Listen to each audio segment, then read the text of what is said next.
ऊर्जा विभाग में सीएम हेल्पलाइन के प्रकरणों की संख्या बढ़ने पर नाराजगी जताते हुए कलेक्टर कर्णवीर शर्मा ने 30 अगस्त के पूर्व मामलों का निराकरण करने के निर्देश दिए हैं। वहीं बैठक में उन्होंने आपदा प्रबंधन के कार्यों की समीक्षा की और कोरोना की तीसरी लहर से निपटने के लिए की गई व्यवस्थाओं की भी जानकारी ली। दैनिक भास्कर द्वारा चलाया जा रहा पौधे अपने परिचय अभियान निरंतर जारी है। शहर के अलग अलग लोकेशन में नीम के पौधे रोपकर पर्यावरण को संरक्षित करने का संकल्प मजबूत किया जा रहा है। शासकीय और निजी संस्थाएं इसमें बढ़ चढ़कर हिस्सा ले रही हैं। मॉर्निंग और इवनिंग वॉक करने शहीद स्मारक मैदान आने वालों की संस्था सुप्रभातम द्वारा उत्साहपूर्वक स्वतंत्रता दिवस मनाया गया। इस अवसर पर सेना के बैंड दल ने शानदार प्रदर्शन करते हुए देशभक्ति के गीतों पर मार्च पास्ट किया। कैंट क्षेत्र में संचालित शासकीय मोतीलाल नेहरू हॉस्पिटल बदहाली का शिकार है। महिला एवं पुरुष मरीजों को एक ही वार्ड में भर्ती किया जा रहा है। यह शिकायत भाजपा कार्यकर्ताओं ने कैंट के सीईओ से की है। भाजपा कार्यकर्ताओं का कहना है कि बार बार शिकायत करने पर भी सुनवाई नहीं हो रही है। सावन के अंतिम सोमवार को शिवालयों में आस्था और भक्ति का अनूठा संगम नजर आया। भरतीपुर स्थित शिव पार्वती मंदिर और गुप्तेश्वर मंदिर सहित अन्य सिद्ध शिव मंदिरों में भक्तों ने विधिवत पूजा कर सुख समृद्धि की कामना की। वहीं गुप्तेश्वर मंदिर में भगवान भोलेनाथ का महाअभिषेक भी शिव भक्तों द्वारा किया गया। कोतवाली थाना प्रभारी एक बार फिर से विवादों में है। रविवार की देर रात कोतवाली में मस्जिद के समीप एक इमामबाड़े के बाबा के साथी के साथ अभद्रता करने का आरोप उन पर लगा है और इस मामले को लेकर लोगों ने थाने का घेराव कर दिया। थाने में हो रहे हंगामे की सूचना मिलने के बाद मौके पर पहुंचे पुलिस अधिकारियों की समझाइश के बाद मामला शांत हुआ। पाटन नागपुर बाईपास पर स्थित एक दुकान में चोरी का प्रयास करने की घटना सामने आई है। दुकान संचालक ने मारूताल थाने में रिपोर्ट दर्ज कराते हुए सीसीटीवी फुटेज भी पुलिस को सौंपे हैं। डीएनजन स्कूल के पास स्थित एक घर के मीटर और ट्रांसफार्मर से हो रही स्पार्किंग से लगी आग से दहशत में आए परिवार की समय रहते मदद करके आग बुझाने और परिवार के सदस्यों की जान बचाने वाले डीएसपी ट्रैफिक यादव कॉलोनी चौकी प्रभारी सहित 3 आरक्षकों को एसपी के द्वारा सम्मानित किया गया। कृषि नेता कहलाने वाले राकेश टिकैत किसानों के लिए नहीं बल्कि आढ़तियों की लड़ाई लड़ रहे हैं, क्योंकि नए कृषि कानून में आढ़तियों को दरकिनार कर दिया है और पंजाब में आढ़त प्रथा चलती है, लिहाजा वो उनके लिए आंदोलन कर रहे हैं। ये कहना है प्रदेश के कृषि विकास एवं किसान कल्याण मंत्री कमल पटेल का।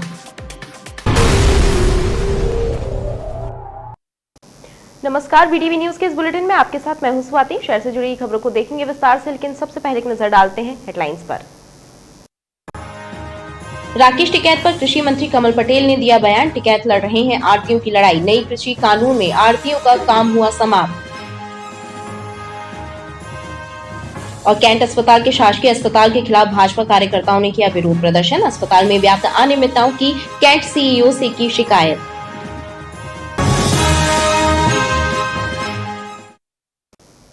ऊर्जा विभाग में सीएम हेल्पलाइन के प्रकरणों की संख्या बढ़ने पर नाराजगी जताते हुए कलेक्टर कर्णवीर शर्मा ने 30 अगस्त के पूर्व मामलों का निराकरण करने के निर्देश दिए हैं। वहीं बैठक में उन्होंने आपदा प्रबंधन के कार्यों की समीक्षा की और कोरोना की तीसरी लहर से निपटने के लिए की गई व्यवस्थाओं की भी जानकारी ली। 300 दिन से अधिकारी है। कलेक्ट्रेट में आयोजित समय सीमा बैठक में कलेक्टर ने सीएम हेल्पलाइन के लंबित मामलों की समीक्षा की। इस दौरान उन्होंने ऊर्जा विभाग के अधिकारियों को सीएम हेल्पलाइन के प्रकरणों का निराकरण 30 अगस्त से पहले करने के निर्देश दिए हैं। वहीं उन्होंने आपदा प्रबंधन से जुड़े कार्यों की समीक्षा की। इसके अलावा कोरोना की तीसरी लहर से निपटने के लिए की जाने वाली व्यवस्थाओं की भी जानकारी हासिल की और साथ ही अधिकारियों को भी आवश्यक दिशा निर्देश दिए। ये जो हम लोग अभी विभाग देख रहे थे, नीचे हो जाओ, नीचे राजस्व की हम चर्चा कर चुके हैं, कृषि की कर चुके हैं, विज्ञान ऊर्जा विभाग, ये मेन आपके हैं। ऊर्जा विभाग अभी भी आपकी ज्यादा है, आपकी बढ़ गई है पिछली बार। 20 तारीख से पहले हम लोगों को 50% पे आना है। दैनिक भास्कर द्वारा चलाया जा रहा पौधे अपने परिजन अभियान निरंतर जारी है। शहर की अलग अलग लोकेशन में नीम के पौधे रोपकर पर्यावरण को संरक्षित करने का संकल्प मजबूत किया जा रहा है। शासकीय और निजी संस्थाएं इसमें बढ़ चढ़कर हिस्सा ले रही हैं।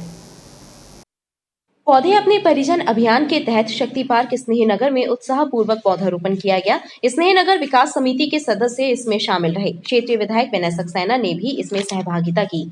दैनिक भास्कर द्वारा ये अभियान चलाया जा रहा है पूरे देश में, उसके कारण हर समिति, हर संस्थाएं पौधारोपण का कार्यक्रम कर रही हैं, जो कि हर जगह, हर बगीचे में पौधारोपण का कार्य हो रहा है, जो कि बड़ा सराहनीय है। और आगे चलकर जो ऑक्सीजन की कमी महसूस हो रही थी वो धीरे धीरे दूर होगी, परंतु इसके लिए ये बहुत आवश्यक है कि जिस जगह ये झाड़ लगाए जाएं उसकी सुरक्षा के लिए, उसका जिसमें कि वो झाड़ कभी खराब ना हो और उनको जीवित रखने के लिए एक समिति जरूर उसका ध्यान रखे, ताकि वो झाड़ आज तो लगाए जाते हैं परंतु वो आगे भी वो लगे रहें और पर्यावरण को बचाते रहें, इसकी एक ज़रूरत ज़्यादा रहती है। और लगातार ये जो इनका क्रम है वृक्षारोपण का, ये चल रहा है। कोरोना से हमने एक चीज़ और सीखी कि हमारे को प्राणवायु की बहुत आवश्यकता है, इसलिए स्वस्थ रहने के लिए भी पौधा लगाना हमारा धर्म भी है और हमारी ज़रूरत भी है। मैं सभी लोगों को धन्यवाद देना चाहता हूँ, ख़ास तौर से दैनिक भास्कर को, जिन्होंने एक अच्छा अभियान हरित क्रांति का इस समय शहर के लिए दिया हुआ है, जिसमें लगातार वृक्षारोपण हर जगह पे चल रहा है। मैं बहुत धन्यवाद देना चाहता हूँ दैनिक भास्कर को कि लगातार इस तरह का जागरण का कार्यक्रम करते हैं जनता के साथ, जो हमारे समाज के हित के लिए उपयोगी होता है। इसके पश्चात सर्किट हाउस क्रमांक 1 के पास स्थित लोक निर्माण विभाग के पार्क में अधिकारियों कर्मचारियों की सहभागिता से पौधारोपण हुआ एवं चंचलाबाई कॉलेज परिसर में भी नीम के पौधे रोपकर पर्यावरण संरक्षण के संकल्प को दोहराया गया। ये जो अभियान है, ये अत्यंत सराहनीय अभियान है और हम जो आज कर रहे हैं, पेड़ लगा रहे हैं, हम अपने आने वाली पीढ़ी है उसके लिए ये कुछ करने की दैनिक भास्कर के द्वारा जो अभियान चलाया जा रहा है, अत्यंत सराहनीय कार्यक्रम है। और हम लोग ने भी पेड़ लगाना, आज पेड़ लगाया है और आगे भी जो हमारी खाली जगह है विभाग के द्वारा पेड़ लगाने का एक अभियान, इससे लेके आज का मार्गदर्शन लेके हम आगे पेड़ लगाने का कार्यक्रम अपना शुरू करेंगे। आज ये पौधारोपण का कार्य किया है, आगे भी भविष्य में भी हम अन्य उपलक्ष्यों में जैसे अभियंता दिवस, इसमें भी हम कोशिश करेंगे कि ये इस प्रकार ये पौधारोपण का कार्यक्रम सतत बना रहे और हम वृक्षारोपण के प्रति विभाग का पूरा विभिन्न मार्गों पे भी हम लगवा रहे हैं और इसमें पर्यावरण को जिससे बचाया जा सके।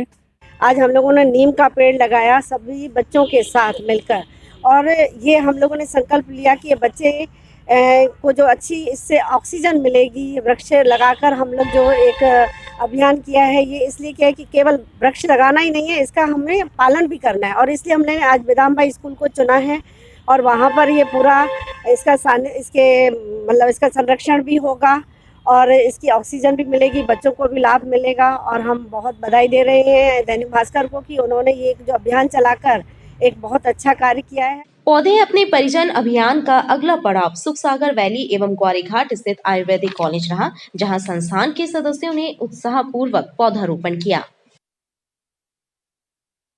I would like to congratulate the Dainik Bhaskar team. They have come up with a very good campaign. So I would like everybody to participate and make it a more green country, neat, green and clean country. Dainik Bhaskar द्वारा ये चलाया जाने वाला अभियान बहुत अच्छा सराहनीय प्रयास है और पर्यावरण की दृष्टि से तथा कोविड को ध्यान में रखते हुए अति महत्वपूर्ण है। इससे हमारे देश की ऑक्सीजन की जो कमी चल रही है वो भी वृक्षों के द्वारा पूर्ण होगी और ये सराहनीय प्रयास है। दैनिक भास्कर के लिए बहुत बहुत शुभकामनाएं। यदि हमें सुरक्षित कल की दरकार है तो हमें प्रकृति और पर्यावरण की चिंता करना होगी। अभियान के जरिए यह बात जन जन तक पहुंच रही है। किसान नेता कहलाने वाले राकेश टिकैत किसानों के लिए नहीं बल्कि आढ़तियों की लड़ाई लड़ रहे हैं, क्योंकि नए कृषि कानून में आढ़तियों को दरकिनार कर दिया है और पंजाब में आढ़त प्रथा चलती है, लिहाजा वो उनके लिए आंदोलन कर रहे हैं। ये कहना है प्रदेश के कृषि विकास एवं किसान कल्याण मंत्री कमल पटेल का। सर्किट हाउस में मीडिया से चर्चा करते हुए बताया कि प्रदेश का किसान राकेश टिकैत के छलावे में नहीं आएगा। मध्य प्रदेश के कृषि विकास एवं किसान कल्याण मंत्री कमल पटेल अल्प प्रवास पर जबलपुर पहुंचे, जहां पर उन्होंने सर्किट हाउस में मीडिया से चर्चा करते हुए प्रधानमंत्री नरेंद्र मोदी और मुख्यमंत्री शिवराज सिंह चौहान के द्वारा देश और किसानों के हित में किए जा रहे कार्यों के बारे में जानकारी दी। वहीं राकेश टिकैत के बारे में पूछे गए सवाल पर उन्होंने कहा कि राकेश टिकैत किसानों को नहीं बल्कि आढ़तियों की लड़ाई लड़ रहे हैं, क्योंकि पंजाब में आढ़त प्रथा चलती है और नए कृषि कानून में आढ़तियों की पूछ परख नहीं हो रही है। उनको मिलने वाला लाभ सीधे किसानों को मिल रहा है। किसानों के लिए नहीं लड़ रहे हैं, ये आढ़तियों के लिए लड़ रहे हैं। पंजाब और हरियाणा में आढ़त प्रथा है, उस आढ़त प्रथा को खत्म करने का काम नई कृषि नीति में आया और इसलिए बिचौलिए जो कमाते थे अब वो सीधे किसान कमाएंगे और इसलिए वहाँ के जो आढ़तिये हैं वो मिलकर किसानों को भड़काकर आंदोलन कर रहे हैं। लेकिन पूरा देश का किसान भारतीय जनता पार्टी के और भारतीय जनता पार्टी की सरकार के साथ। इस दौरान उन्होंने कांग्रेस पर भी जमकर निशाना साधा। डीएनजैन स्कूल के पास स्थित एक घर के मीटर और ट्रांसफार्मर से हो रही स्पार्किंग से लगी आग से दहशत में आए परिवार की समय रहते मदद करके आग बुझाने और परिवार के सदस्यों की जान बचाने वाले डीएसपी ट्रैफिक यादव कॉलोनी चौकी प्रभारी सहित 3 आरक्षकों को एसपी के द्वारा सम्मानित किया गया। डीएनजैन स्कूल के बाजू में रहने वाले सेवानिवृत्त डॉक्टर प्रमोद अवस्थी के घर में लगे मीटर से हुई स्पार्किंग के कारण आग लग गई। सुबह 6:30 बजे हुई इस घटना के दौरान गश्त पर निकले यातायात उप पुलिस अधीक्षक मधुकर चौकीकर को एक महिला ने इसकी जानकारी दी, जिसके बाद उन्होंने फायर ब्रिगेड और पुलिस कंट्रोल रूम को खबर की। वहीं मौके पर यादव कॉलोनी चौकी प्रभारी अभिलाष मिश्रा, आरक्षक ब्रिजेश कुमार, मनोज कुमार और देवेंद्र प्रजापति भी पहुंच गए। उनके द्वारा अवस्थी परिवार के सदस्यों को बाहर निकाला गया और उनके द्वारा किए गए इस कार्य को पुलिस अधीक्षक सिद्धार्थ बहुगुणा ने इन्हें पुरस्कृत किया। हमारे डीएसपी ट्रैफिक के चौकीकर चौकी प्रभारी अभिलाष मिश्रा हैं और साथ ही चौकी क्षेत्र के जो आरक्षक हैं हमारे मनोज, देवेंद्र और ब्रिजेश, इन्होंने बड़ी बहादुरी से आग पे काबू पाया, जिससे कि जो है कोई जनहानि व जो संभवतः जो लॉस ऑफ प्रॉपर्टी हो सकती थी वो भी नहीं हुई। तो इसको भी मैं सराहनीय कार्य मानता हूँ और उनको भी नकद इनाम अपने स्टाफ को हम देंगे। मॉर्निंग और इवनिंग वॉक करने शहीद स्मारक मैदान आने वालों की संस्था सुप्रभातम द्वारा उत्साहपूर्वक स्वतंत्रता दिवस मनाया गया। इस अवसर पर सेना के बैंड दल ने शानदार प्रदर्शन करते हुए देशभक्ति के गीतों पर मार्च पास्ट किया।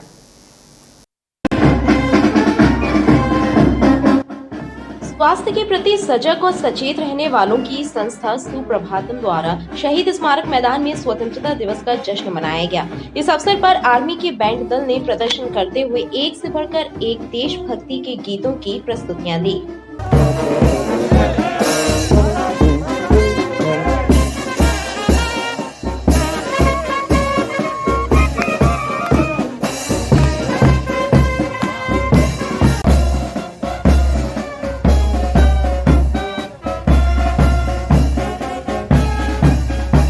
आयोजन में बच्चों से लेकर बुजुर्ग तक वे लोग शामिल रहे जो गोल बाजार मैदान में प्रतिदिन इवनिंग और मॉर्निंग वॉक करने आते हैं।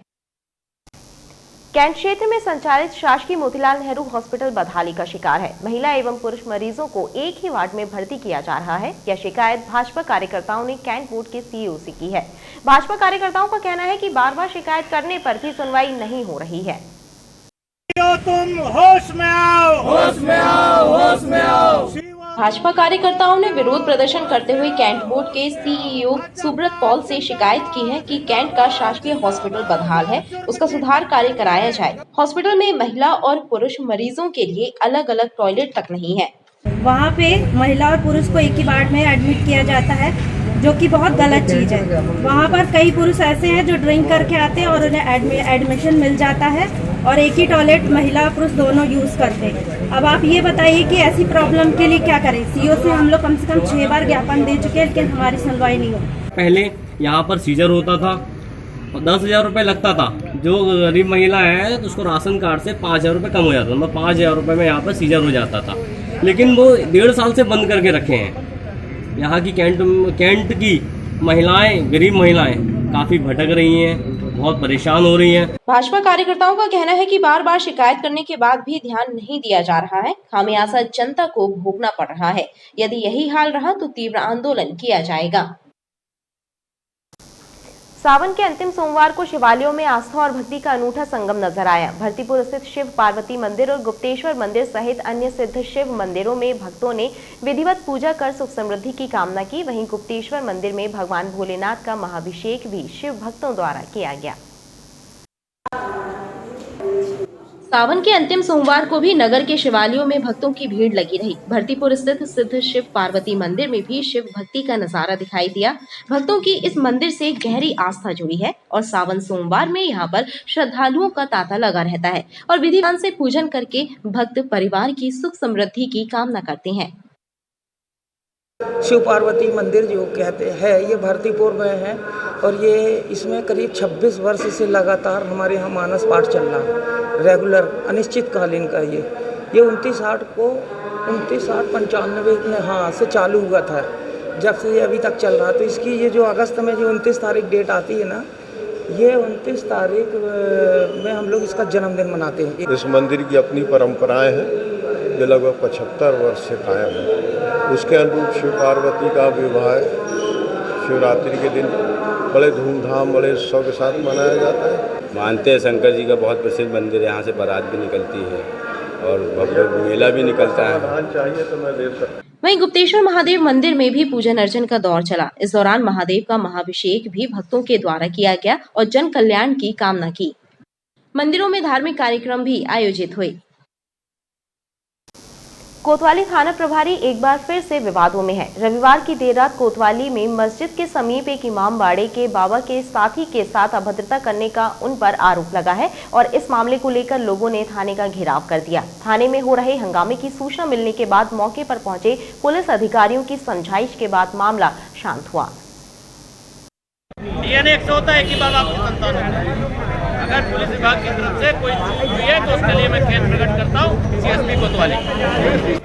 कोतवाली थाना अंतर्गत मस्जिद के पास ईमान बाड़े में मुहर्रम पर आयोजित धार्मिक कार्यक्रम के दौरान कोतवाली थाना प्रभारी अनिल गुप्ता की कार्यप्रणाली पर आपत्ति जताते हुए इमाम बाड़े में आए लोगों ने कोतवाली थाने का घेराव कर दिया। उनका आरोप था कि कार्यक्रम की अनुमति होने के बाद भी टीआई के द्वारा उनसे अभद्रता की गई और बाबा के साथी को भी थाने ले आए, जिस पर उन्होंने आपत्ति जताई। अभी हमारे कोतवाली थाना के पास मस्जिद है। मस्जिद के सामने बाबा साहब का इमाम बाड़ा है। चूँकि शांति समिति मीटिंग में तय हुआ है सवारी और ताजिए का जुलूस नहीं निकलेगा और उस पर सब लोग अमल भी कर रहे हैं। चूँकि बाबा लोगों की एक तारीख होती है, उसमें जो इमाम बाड़ा होता है उसमें 50 लोगों का परमिशन है कार्यक्रम करने की और वो कार्यक्रम शांतिपूर्वक चल रहा था और 20 से 22 लोग वहाँ मौजूद थे। थाना स्टाफ के साथ कोतवाली टीआई पहुँचे और बड़ी बदतमीजी और गालियाँ देते ही वहाँ से कॉलर पकड़ के थाने ले आए। इस तरीके का न्याय कि जब शासन गाइडलाइन तय कर रहा है कि 50 लोगों के साथ आप किसी एक जगह कार्यक्रम कर सकते हैं और उन्होंने बाकायदा परमिशन भी लिया और उसके साथ उनके साथ बदतमीजी उनको लाकर थाने बंद कर दिया। हम लोग इसी बात को लेकर आज यहाँ पर थाने में धरना दिए और एडिशनल एसपी साहब सीएसपी साहब ने आश्वासन दिया है कि हम जांच करके उचित कार्रवाई करेंगे। इस मामले को लेकर थाने में काफी देर तक हंगामे की स्थिति बनी रही। बाद में पुलिस अधिकारियों की समझाइश के मामला शांत हुआ।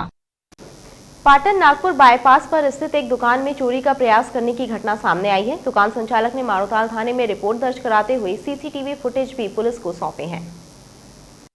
पाटन नागपुर बाईपास पर स्थित केजीएन स्कैप के संचालक नाजिम बेग ने माड़ोताल थाने में रिपोर्ट दर्ज कराई है कि उनकी दुकान का एक ताला टूटा हुआ था और दूसरे ताले को तोड़ने का प्रयास किया गया, लेकिन चोर उसे नहीं तोड़ पाए और वहां से भाग गया। चोर की सीसीटीवी कैमरे में कैद हो गई, जिसके बाद उसने सीसीटीवी फुटेज भी पुलिस को सौंपे हैं। एक बंदा आया हुआ हथौड़ा लिया हुआ है और कुछ और भी औजार है उसके पास। रात के समय करीब 3:10 की बात है ये, जो मैंने पुलिस को सीसीटीवी फुटेज की वीडियो भी उपलब्ध करा दी। वहाँ पर रात में पुलिस को गश्त करना चाहिए। जो असामाजिक तत्व वहाँ घूम रहे हैं ये लूट भी कर सकते हैं, किसी का मर्डर भी कर सकते हैं। माड़ोताल पुलिस ने प्रकरण दर्ज कर चोर की तलाश शुरू कर दी है। खबरें लगातार जारी हैं, आप देखते रहिए BTV न्यूज़।